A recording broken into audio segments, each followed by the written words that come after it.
hadasnya tidak hilang. Kalau dengan wudhu, hadas kecilnya hilang, menjadi suci. Kalau dengan adus, hadas besarnya hilang. Tapi kalau dengan tayamum, hadasnya tidak hilang, tetap status Bapak Ibu sekalian itu adalah orang yang berhadas. Cuman dengan tayamum menjadi boleh orang yang sedang berhadas melaksanakan ibadah wajib. Jadi hanya pintu, hanya semacam rukhsah dispen. Hadas kecil, hadas besar, prakteknya sama.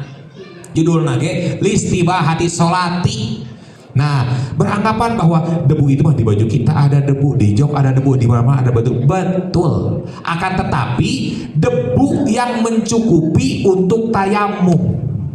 Jika gini, yang boleh itu, misalkan kita ada sajadah, ya, dikeprukun gitu, kan langsung ngebul. Kalau di pesawat ada debunya nggak? So, sehari-hari itu AC. Ya kan? Atau misalkan kita sedang mempunyai penyakit, tidak boleh kena air, kata dokter teh. Kalau kamu ingin cepat sembuh, ini jangan kena air. Seperti penyakit kulit kan gitu, penyakit kulit, kemudian luka-luka dan sebagainya, itu teh dengan terkena air menghambat penyembuhan. Maka bagaimana hukumnya?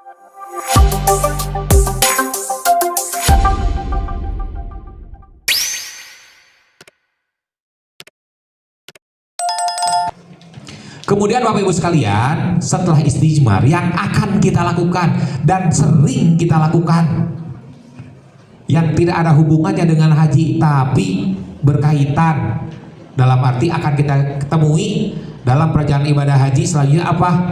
Tayamum. Apa itu tayamum? Tayamum itu artinya pekerjaan berupa keringanan atau rukhsah sebagai cara atau pintu bolehnya melakukan pekerjaan yang dilarang di orang yang berhadas. Misalkan begini, kita sedang berhadas, baik hadas besar atau hadas kecil. Akan tetapi kita mempunyai kewajiban yang harus dilakukan. Salah satu pintu supaya kita boleh melaksanakan pekerjaan wajib itu, kita harus suci. Suci dari hadas itu. Sedangkan kita tidak mungkin karena tidak ada alat untuk mensucikannya, yakni air. Maka pintunya supaya kita boleh apa? Tayamum. Tanpa menghilangkan hadas. Hanya sebagai pintu boleh. Artinya gini, supaya nggak bingung. Bapak Ibu sekalian, kalau wudhu itu menghilangkan hadas kecil. Sepakat ya? Kalau adus menghilangkan hadas besar. Dari niatnya pun kita sudah bisa tahu. Nawaitul wudu'a lirokil hadasil asgori. Saya berniat wudhu untuk mengangkat, untuk menghilangkan hadas kecil. Kalau adus bagaimana? Nawaitul kusla lirokil hadasil akbari. Saya berniat adus, saya berniat mandi untuk menghilangkan hadas besar. Lalu kita bergeser ke tayamum. Niat tayamum apa? Nawaitu tayammuma listibahati sholati atau listibahati fardhis sholati. Saya berniat tayamum listibahati untuk membolehkan sholat. Jadi artinya apa? Artinya hadasnya tidak hilang. Kalau dengan wudhu, hadas kecilnya hilang, menjadi suci. Kalau dengan adus, hadas besarnya hilang.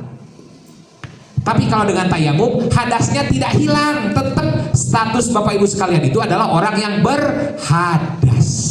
Cuman dengan tayamum menjadi boleh orang yang sedang berhadas melaksanakan ibadah wajib. Jadi hanya pintu, hanya semacam rukhsah dispen. Statusnya tetap berhadas. Nanti dijelaskan lebih lanjut. Nah, ini tayamum ini ada dasarnya, yakni surat An-Nisa ayat 43. Wa in kuntum marada aw ala safarin aw jaa ahadum minkum minal ghaiti aw lamastumun nisa falam tajidu ma'an fatayammamu sa'idan thayyiba famsahu biwujuhikum wa aydiyakum innallaha kana afuwan ghafura. Dan jika kamu sakit atau sedang dalam perjalanan atau sehabis buang air atau kamu telah menyentuh perempuan, nah ini penyebabnya. Ini sebabnya, sedangkan kamu tidak menemukan air, maka bertayamumlah kamu dengan debu yang baik anu suci, dengan cara, ini caranya, usapkan wajahmu dan usapkan tanganmu dengan debu itu. Ini Al-Quran surat An-Nisa. Ini merangkan secara komplitnya, dari mulai penyebabnya, caranya, kemudian syarat-syaratnya, penyebab, syarat, dan caranya. Selanjutnya kita terangkan satu persatu. Pertama, sebab tayamum. Penyebab diperbolehkannya kita melakukan tayamum, nanti kita lihat dari beberapa penyebab ini, apakah ada kategori yang masuk untuk kita laksanakan seperti kita dalam pesawat, ya, atau tidak. Yang pertama, penyebab yang paling pertama itu ialah satu, karena ketiadaan air. Teu aya cai, halodo, tidak ada air. Nah, ketiadaan air ini bisa tidak ada secara zahir atau tidak ada secara syara. Maksud ketiadaan air secara zahir bagaimana? Contoh, seperti kita dalam keadaan bepergian, kan teu aya cai. Dina bus teu aya cai. Di pesawat itu tidak ada air, atau nanti ada air di sini. Nah, atau ada air tapi tidak cukup. Kebayang 400 orang kalau melaksanakan wudhu, 450 orang melaksanakan wudhu di saat yang bersamaan, airnya sekumaha panas deui. Jika pesawat itu harus penuh dengan air. Kamu anu was-was mah ceprak leuwih di kebar raseuh kitu nya. Nah, atau memang benar-benar tiada air karena halodo, karena kekeringan, memang betul-betul tidak ada air. Ini dohir, ketiadaan air secara dohir. Atau ketiadaan air secara hukumnya saja. Seperti apa? Misalkan air mah ada, hanya tidak cukup, seperti di dalam pesawat. Atau air mah ada, cuman ini mah untuk minum, kegiatan anu dalam tanda kutip primer, penting, hanya untuk minum demi keselamatan jiwa supaya tidak kehausan. Demi untuk minum apa? Kita punya hewan ternak, urang tepan ngukut naon, ngukut uci, ngukut domba dan sebagainya, binatang ternak.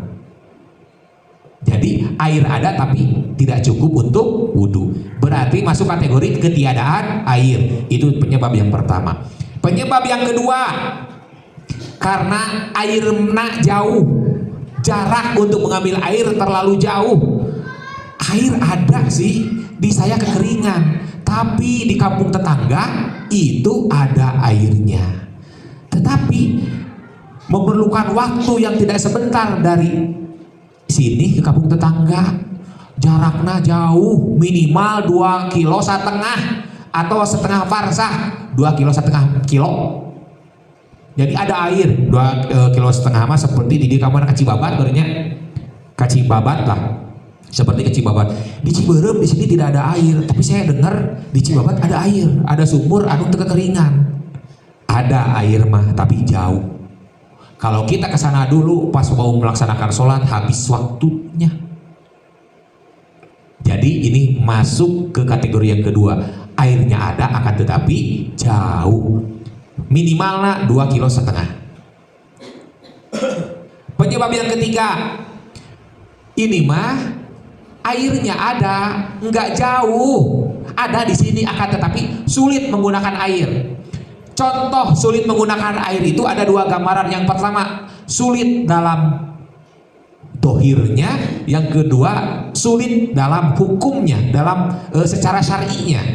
Contoh yang pertama, sulit menggunakan air secara kasat mata atau secara dohir, yakni airnya ada dekat akan tetapi tidak bisa diambil.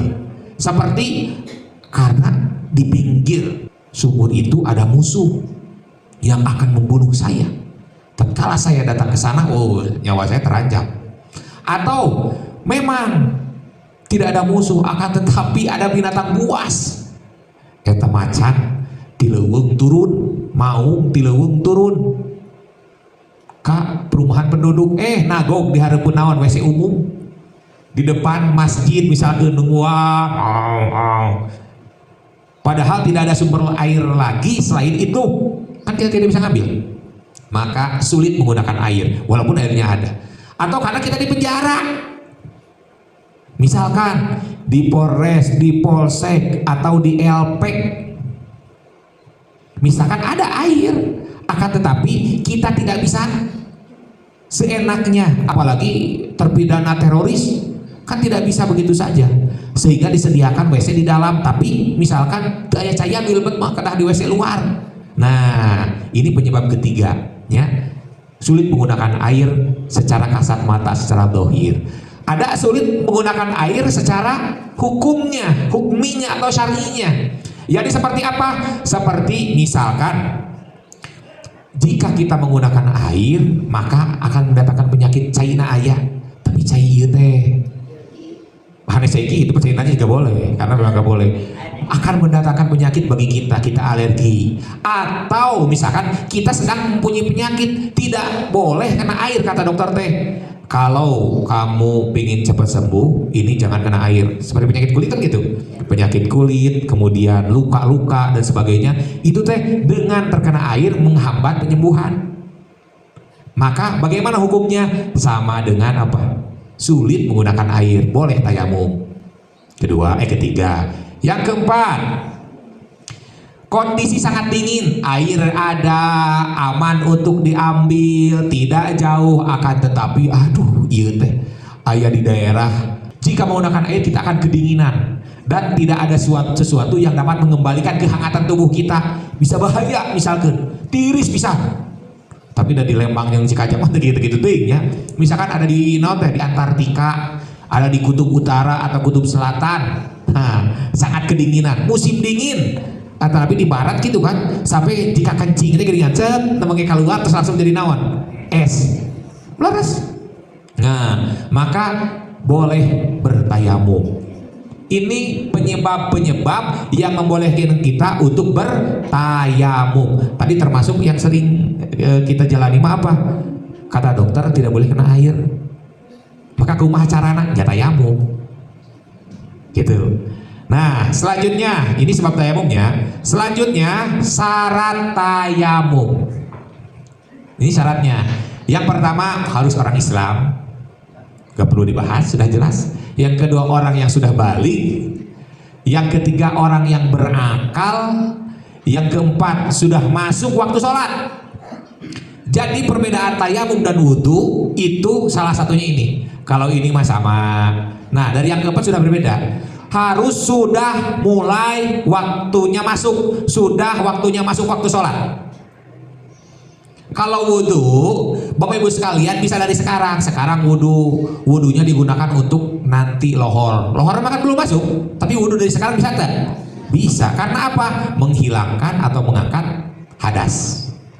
Karena tayamum mah statusnya bukan itu, bukan menghilangkan, hanya membolehkan orang yang berhadas untuk melaksanakan sholat. Maka persyaratan yang keempat, waktu sholatnya harus masuk dulu, harus ada indikator yang dijadikan alasan bisa mengerjakan itu. Kan sebelum masuk waktu duhur kan can wajib melaksanakan sholat duhur. Maka buat apa kita ngelaksanakan tayamum? Kan membolehkan harus ada alasan. Rukhsah keringanan dispensasi itu harus ada alasan. Alasannya apa?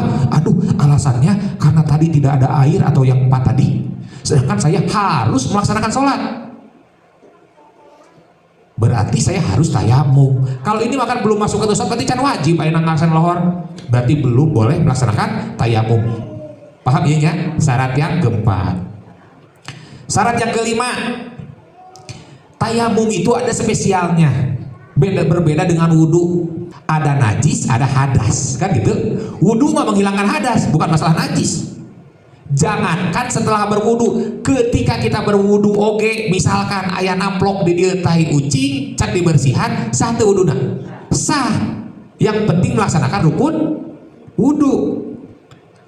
Tatkala mau melaksanakan sholat baru ya harus dibersihkan, karena syarat sholat itu ialah bersih dari hadas kecil, hadas besar, dan bersih dari najis. Nah, spesial untuk tayamum mah boleh melaksanakan tayamum tatkala kita sudah bersih dari najis. Karena apa? Sama dengan ini, ada alasan untuk kita mendapatkan dispensasi. Alasan kuat itu bukan hanya sekedar tidak ada air, tetapi harus masuk waktu sholat dan harus terlebih dahulu menghilangkan najis dengan cara istijmar kalau tidak ada air mah. Paham ya? Selanjutnya, nah jika alasannya tadi itu penyebab kita melaksanakan tayamum itu karena tidak ada air, maka harus dibuktikan kita mencari terlebih dahulu air tersebut. Milarian heula, nyari dulu. Tadi alasan sebab yang pertama karena ketiadaan air, maka harus dibuktikan kita berikhtiar mencari dulu dengan jarak tadi 2,5 km, 2,5 kilometer milarian. Jika sudah tidak terbukti tidak ada air, baru boleh tayamum, kecuali alasan yang lain karena penyakit, karena lain dan sebagainya, maka nomor 6 ini tidak perlu. Syarat tayamum yang ketujuh, tayamum itu berbeda dengan wudhu. Kalau wudhu, Bapak Ibu sekalian, bisa satu wudhu untuk berkali-kali kewajiban. Wudhu jam 8 can batal keneh lohor. Dui ke asar can batal keneh asar. Maghrib can batal keneh boleh maghrib. Satu kali wudhu bisa untuk berbagai kewajiban. Tapi tayamum karena judul lagi hanya membolehkan saja, bukan mengangkat hadas, maka cukup hanya untuk satu kali fardu. Satu kali fardu plus sunat-sunatnya setelah itu, sholat sunatnya, baca Quran. Tapi untuk fardu nama hanya satu kali, sehingga masuk waktu duhur Bapak Ibu tayamum hanya untuk duhur. Nanti setelah masuk waktu asar tayamum lagi asar. Dan yang terakhir syaratnya ialah tanahnya, yang paling penting, tanahnya tanah murni, bukan pasir. Kan kalau tanah itu berbeda dengan pasir, berbeda. Tanahnya adalah tanah murni, bukan tepung. Bukan tepung, bukan pasir, bukan tarigu, bukan aci, bukan tilas itu heler teh naon? Huut. Walaupun sama-sama seperti tanah, tapi kan berbeda. Tanah murni, bukan pasir. Yang kedua kering, bukan tanah basah. Yang ketiga bersih. Kalau kita yakin, misalnya kita punya tanah itu berada di bawah naon? Di atas tanah itu ada kanang me, berarti kita yakin tanahnya tidak bersih kan? Gak boleh. Tanahnya harus lembut, bukan kasar. Ini seperti pasir, kan kasar pasir. Dan yang paling penting ada gubarnya, berdebu, itu yang paling penting. Jadi yang kita ambil itu bukan tanahnya, tapi debunya yang dijadikan tayamum itu, bukan tanahnya. Ditaplok-taplok di sana. Tapi apanya? Debunya, sehingga debu ini menjadi persyaratan sangat penting. Nah, kenapa ini saya terangkan? Karena begini Bapak Ibu sekalian, Bapak Ibu akan berada dalam kondisi yang tadi, sebab melaksanakan tayamum. Salah satu contohnya apa? Di pesawat. Salah satu contohnya di pesawat, karena air ada tapi terbatas. Sedangkan kita harus melaksanakan sholat ke sana itu 9 jam. Di pesawat itu 9 jam, belum apa-apanya. Sebelum berangkat kita sudah standby setengah jam sampai 1 jam. Ada yang nunggu dulu 1 jam, harus masuk dulu. Si kapal tadi hadatkeun, kapal mah hirup, tapi dipajukeun gitu, memastikan seluruh jamaah dan disesuaikan dengan jadwal. Kan pesawat itu tidak akan naik atau turun sebelum jadwalnya. Tapi si jamaah harus sudah masuk duluan. Jadi ada 1 jam sebelum terbang, ada setengah jam sebelum terbang, pasti menunggu dulu. Tuh 9 tambah setengah jam ya, setengah jam berarti 10 jam di dalam pesawat unggul. Kalau siang, berarti berapa ada kewajiban sholat yang kita lewati kalau kita tidak sholat? Ada duhur, asar, maghrib, gitunya, yang berdekatan saja. Jadi jangan kita kumanya bahwa dari Indonesia mah tanah subur, tanah surga, air di mana-mana. Mungkin bab tayamum hanya dilaksanakan oleh orang-orang luar, orang gurun pasir, orang Amerika, orang Eropa. Indonesia mah tanah subur, pasti di luar negeri aya cai, pasti tiap sisi jalan aya masjid, kan gitu. Sehingga merasa jauh. Akhirnya pas ngaji bab tayamum cuek we, dan mau karadapan ku urang, tidak akan kita lakukan. Jangan berpikiran demikian. Buktina pas ngalaksanakeun ibadah haji ini terjadi. Makanya diterangkan ini. Nah, yang paling penting di sini berdebu. Ini teh Bapak Ibu sekalian, nanti pas di pesawat Bapak Ibu sekalian akan melihat orang berbeda-beda melaksanakan tayamum. Sama tayamum nama. Sama tayamum nama. Di pesawat karena jok pesawat, karena kaca pesawat. Malahan mah sok aya jamaah karena tongkong urang. Kepunggung kita aya. Dasarnya apa? Dasarnya alasannya yang pertama berdebu. Karena ini memang syarat penting. Kubar debu harus yang ada debunya. Maka disyaratkan harus kering juga supaya berdebu. Karena yang kita ambil debunya bukan tanahnya, debunya. Nah, beranggapan bahwa debu itu mah di baju kita ada debu, di jok ada debu, di mana ada debu. Betul. Akan tetapi debu yang mencukupi untuk tayamum. Jika gini, yang boleh itu, misalkan kita ada sajadah, ya, dikebrukan gitu, langsung ngebul, itu boleh. Berarti si sajadah itu boleh dijadikan tayamum. Akan tetapi satu kali, karena setelah itu menjadi mustamal lagi bekas tempat kita itu kan, itu boleh karena ada debunya. Kalau di pesawat ada debunya nggak? So, sehari-hari itu AC, ya kan? Berbeda dengan mobil mah, mobil kurang disimpan lah, ngebul. Boleh itu di mobil kita tayamum. Tapi kalau di pesawat ada debunya enggak? Tempat sakit itu eksklusif gitu, ber-AC, yakin tidak ada debunya. Salah satu cara untuk membuktikannya begini, ini jok, kurang dikeprukeun, ngebul mah, lamun ngebul berarti ada debunya. Kalau diyakini bahwa itu ada debunya gimana kira-kira? Nah, tidak cukup meyakini. Diyakinin aja. Cara meyakininya itu dikeprukeun, ada debunya nggak? Apa penting ngebul? Nggak ada, pesawat mah Nggak ada, berarti tidak cukup. bisa cukup syarat ya. Berarti tidak mencukupi, gitu. Karena ini terjadi di KBH lain zaman halal itu. Tidak mencukupi karena jok pesawat dikeprukeun. Nah, jika dikeprukeun aya keluar debu oke, itu teh harus mencukupi untuk tayamum merata.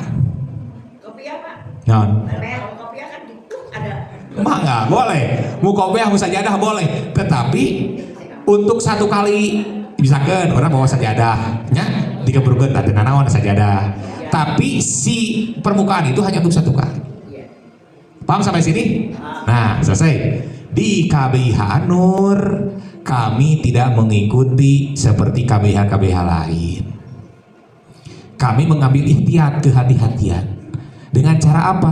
Dengan cara kami bertayamum tetap dengan debu tanah. Dibagi tanah sedikit-sedikit. Jadi, Bapak Ibu sekalian, khusus di KBH Nur, tidak di KBH lain akan dibekali plastik seperti plastik obat kecil, di dalamnya itu ada tanah. Jadi kalau sekilas seperti bawa kopi, setengah sendok, gak banyak. Itu setengah sendok bisa dipakai berpuluh-puluh kali untuk tayamum, karena bukan tanahnya tapi debunya dipurulkeun gitu. Gitu. Itu di KBH Nur khusus. Jadi jangan khawatir, kami akan memberikan tiap jamaah tanah itu. Disimpan di mana? Di tas bagian luar, di tas paspor, di tempat yang mudah diambil. Tong di koper. Koper itu di kargo, nggak mungkin kita ambil. Di tempat yang kita.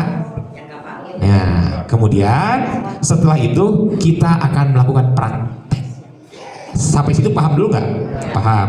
Prakteknya bagaimana? Bisi kehalangan dari dia. Oke. Di atas pesawat, pertama, Bapak Ibu sekalian, kalau ada tisu, tinggal amparkan tisu ke sini. Bisa nggak pakai tisu juga, pakai celana kita, akan tetapi cukup satu kali dipakainya. Karena kalau kita memakai ke sini, kan ini tadi 2 kali tepukan. Nah, tata caranya ini.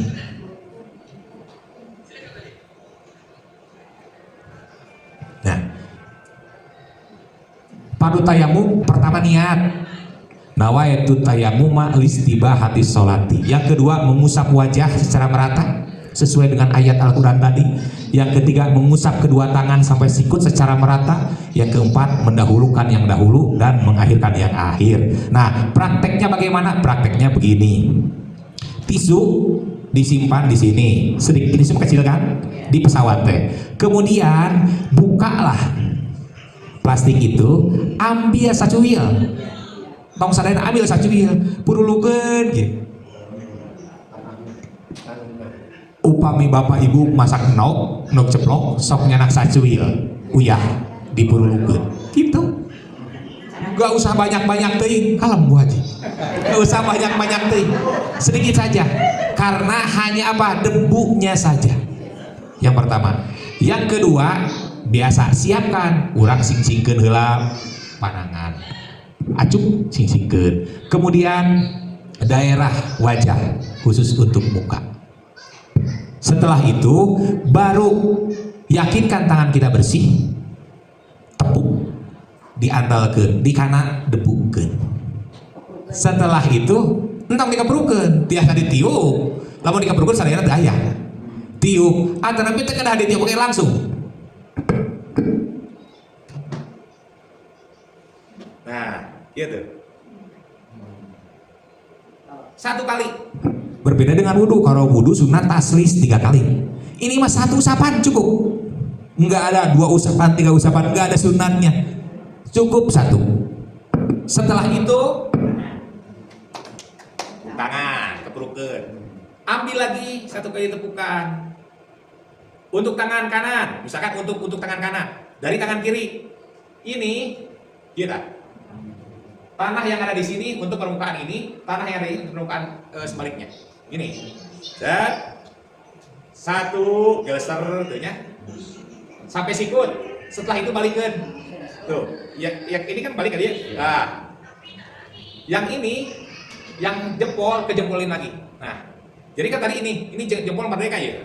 1, 2, nah, ini juga sama 1, 2, nah, selesai. Cukup mengusapkan 2 anggota badan, 1 kali ke wajah, 1 kali ke tangan, cukup. Itu untuk tayamum. Setelah itu berdoa. Selesai. Berdoanya sama seperti berdoa setelah melaksanakan wudhu. Sampai situ ada pertanyaan? Siap.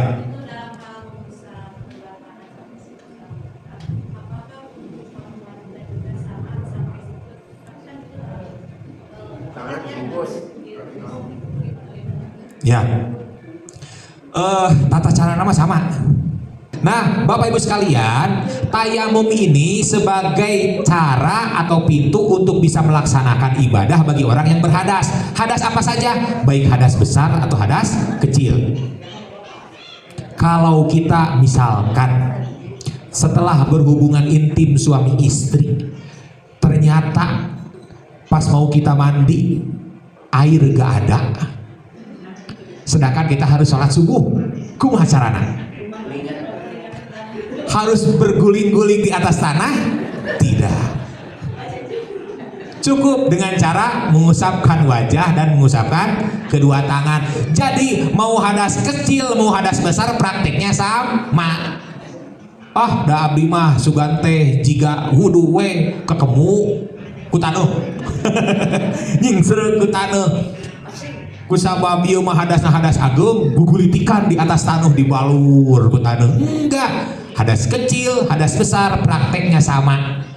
Judul nage listibahati sholati.